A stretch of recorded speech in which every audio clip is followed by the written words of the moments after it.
بہت تیز بارش ہو رہی ہوتی ہے۔ رامو اپنا ٹھیلا لے کر کھڑا ہوتا ہے۔ اسی کے ٹھیلے کے سامنے ہی ایک چکن کری ٹھیلے والا کھڑا ہوتا ہے جس کے پاس بہت زیادہ رش ہوتا ہے۔ سب بہت مزے سے چکن کری کھا رہے ہوتے ہیں بارش میں۔ تبھی رامو دیکھ کے کہتا ہے یہ لوگ کتنے خوش قسمت ہیں نا، روز یہاں پر کڑی مٹن بکتا ہے اور سب بہت شوق سے کھاتے ہیں، اور یہاں ہم غریب لوگ ہیں جو کبھی بھی نہیں کھا سکتے۔ رامو گھر ٹھیلا لے کر آتا ہے، دیکھتا ہے کہ سامنے بچے اس کے بھی چکن کڑی کھانے کی ضد کر رہے ہوتے ہیں۔ ماما ہمیں بھی چکن کڑی کھانی ہے، ہمارا بہت من کر رہا ہے، سب لوگ بارش میں چکن کڑی کھاتے ہیں، ہمیں بھی کھانی ہے۔ ان کو اس طرح سے ضد کرتا دیکھ رامو کو بہت برا لگتا ہے۔ ہاں ماں، ہمیں چکن کڑی کھانی ہے۔ تبھی ان کی ماں پائل کہتی ہے ارے بیٹا، تم لوگوں کو پتہ ہے نا کہ ہم بہت غریب لوگ ہیں، اور ویسے بھی چکن کڑی کی اتنی مہنگی ملتی ہے، ہم لوگ نہیں خرید سکتے۔ تبھی اس کی دادی کہتی ہے بیٹا، ہم لوگ چکن کڑی ایک دن بہت ضرور کھائیں گے۔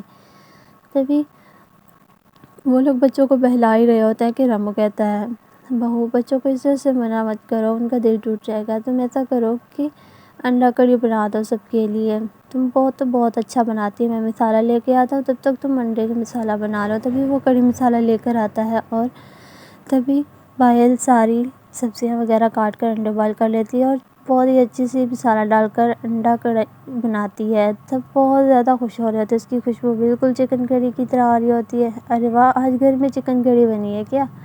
اتنی اچھی خوشبو آ رہی، اتنے پیسے کہاں سے آئے؟ ارے نہیں بیٹا، چکن کڑی نہیں، انڈا کڑی بنائی ہے۔ ہاں پاپا، ہم نے بس اس میں مسالہ چکن کڑی کا ڈالا ہے۔ سب بہت مزے سے انڈا کڑی بیٹھ کر کھاتے ہیں۔ اس طرح سے رات ہو جاتی ہے۔ پھر اگلے دن صبح جب بچے اسکول اپنا ٹفن لے کے جاتے ہیں تو لنچ ٹائم پہ سب بچے پنکی اور چنٹو کا بہت مذاق اڑاتے ہیں کہ وہ ہمیشہ ہی سبزی اور کچھ نہ کچھ لے کے آتے ہیں۔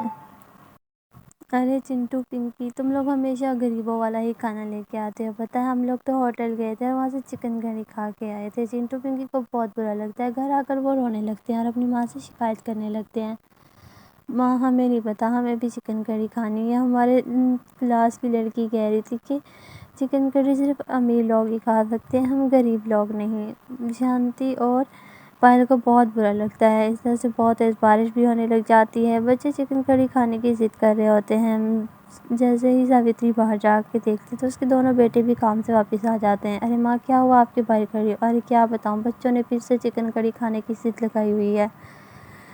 تبھی وہاں سے رمیش اور روی کام سے واپس لوٹتے ہیں تو پائل، تم ایسا کرو کہ میں چکن لے آتا ہوں، اسے کی چکن کڑی بنا دیتے ہیں۔ لیکن بچے مٹن کڑی کھانے کی ضد کر رہے ہیں۔ کوئی بات نہیں، بچوں کو مت بتانا، ہم چکن کڑی بنا لیں گے، اور ان کو کون سا پتہ چلے گا کہ یہ چکن کڑی یا مٹن کڑی۔ غریب پریوار نے کبھی بھی مٹن کڑی نہیں کھائی تھی، جس کی وجہ سے ان کو پتہ نہیں تھا کہ چکن کڑی اور مٹن کڑی کیا ہوتی ہے۔ رمیش گوشت والے کے پاس جاتا ہے اور وہاں سے 2 کلو چکن خرید کر لے لیتا ہے۔ یہ لو بھائی صاحب، آپ کے پورے 500 روپے ہو گئے۔ تبھی رمیش اس کو پیسے دیتا ہے اور وہ چکن لے کر گھر پہنچتا ہے، جہاں پر پائل اور شانتی دونوں ہی چولہے پر باہر کی چیزوں کی تیاری کر رہے تھے۔ بچے بہت خوش ہو رہے تھے کہ مٹن کڑی بن رہی ہے۔ جیسے ہی پائل شانتی دونوں کھانا لگاتی ہیں تو چنٹو کے پاس لیگ پیس چلا جاتا ہے، جسے دیکھ کے وہ رونے لگ جاتا ہے۔ ماں، آپ نے ہم سے جھوٹ بولا ہے، مٹن کڑی میں تو لیگ پیس نہیں ہوتا، آپ نے ہمیں چکن کھلایا ہے، آپ جھوٹے ہو۔ پنکی اور چنٹو دونوں ناراض ہو کر اٹھ کے وہاں سے چلے جاتے ہیں۔ تبھی پورا پریوار پھر سے اداس ہو جاتا ہے۔ بہت تیز بارش بھی ہو رہی ہوتی ہے، باہر ان کی چھت بھی ٹپک رہی ہوتی ہے، جگہ جگہ سے پانی آ رہا ہوتا ہے۔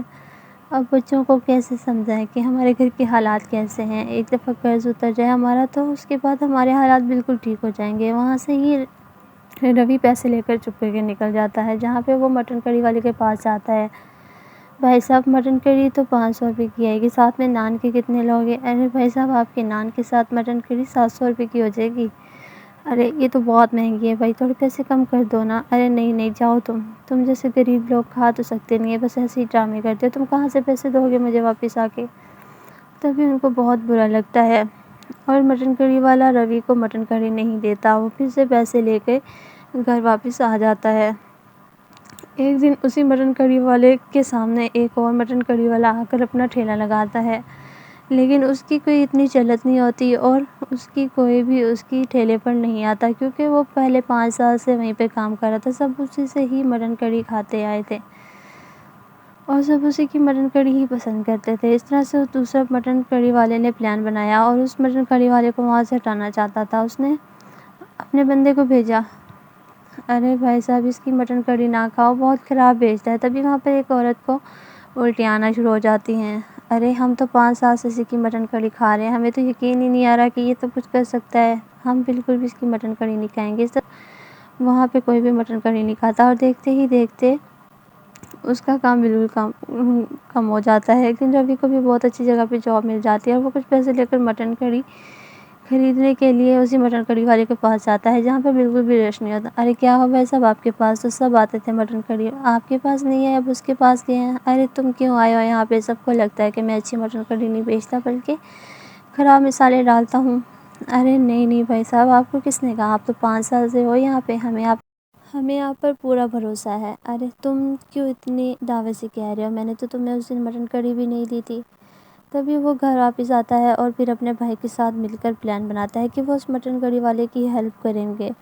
تبھی وہ اپنے دوست اور بھائی کے ساتھ اسی مٹن کڑی والے کے ساتھ وہی سب کچھ کرتے ہیں جو اس نے اس کے ساتھ کیا ہوتا ہے۔ وہ اپنے دوست کو بیمار کر کے لے جاتے ہیں، بہانہ بناتے ہیں کہ اس کی مٹن کڑی کی وجہ سے اس کی طبیعت خراب ہوئی ہے۔ وہ سب کے سامنے ناٹک کرتا ہے، جسے دیکھ اس کی گراہک بھی، ارے یہ کیا، یہ بھی خراب نکلا مٹن کڑی والا، تم اپنی حرکتوں سے باز نہیں آؤ گے۔ اس طرح سے یہ معاملہ سرپنچ تک پہنچ جاتا ہے، اور سرپنچ اس مٹن کڑی والے کو وہاں سے گاؤں سے جانے کا کہہ دیتے ہیں۔ وہ گاؤں سے چلا جاتا ہے، اور پھر سے واپس اسی مٹن کڑی والے کے پاس ہی سب آتے تھے، اور وہ اپنا ایک دن مٹن کڑی لے کر رمیش اور روی کے گھر جاتا ہے، جہاں پر تم لوگوں نے اس دن میری بہت مدد کی، اگر تم لوگ نہ ہوتے تو میرا کام کبھی بھی مجھے واپس نہ ملتا۔